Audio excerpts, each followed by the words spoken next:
by 50 millimeter rifle scope, and one of the first scopes that I purchased when I got back into shooting seriously a few years ago, and still one of my favorite scopes.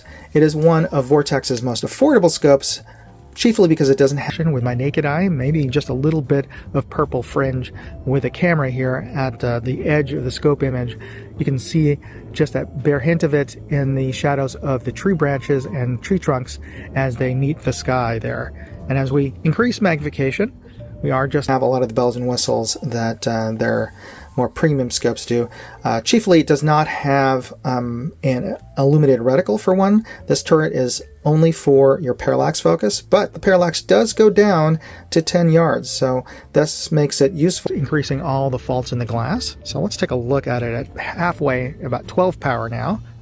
Still very clear, sharp image with good color balance. And let's bring this up all the way to 24. I've lost a little bit of light, but not too bad. But we can clearly see the trail marker for air guns or for varmint control on your property. And the turrets are non-locking and they do not have a zero stop, but they are zero resettable with a coin or flat tool here. Each click is a quarter MOA. They do make a mil version of this scope. And a sign at the top of the hill there, that is that white object peeking up above the foliage in the foreground. That is an 8-foot tall pole with about a 3-foot steel sign atop it, which is a good proxy for an IPSC target at this distance.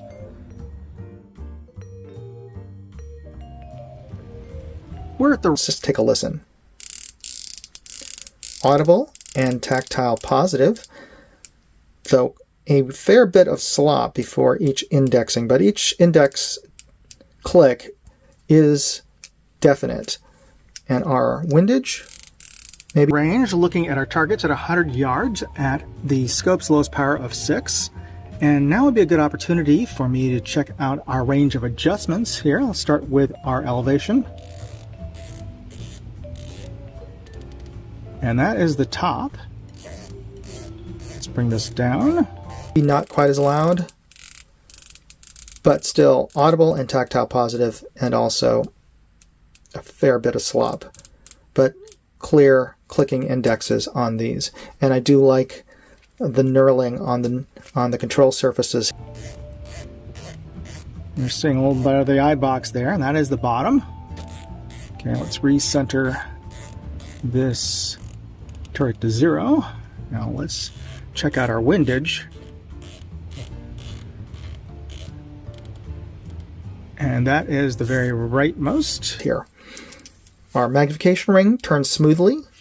A little bit of audible grind at the top end there, and our diopter turns smoothly. Now I should point out these rings do not come with the scope.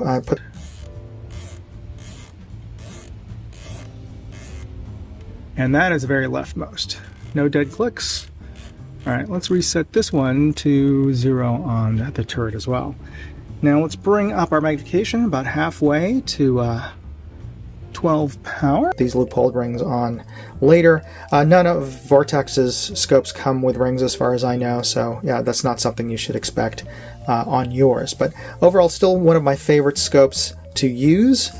But let's take a look through it and see for ourselves.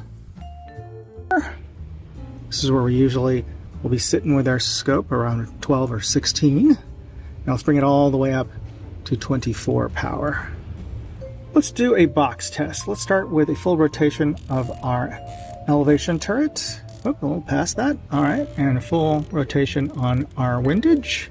We're looking at the peak of Mount Davidson, approximately 1,400 yards away through the Diamondback Tactical. It is the lowest power of 6 to get our best overall image through the glass.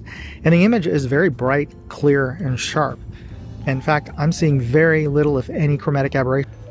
Now let's bring this dial back to 0 on our elevation turret and back to 0 on our windage. If you're interested in this product, you can buy it here on Amazon. Use the convenient link below. Thanks for watching.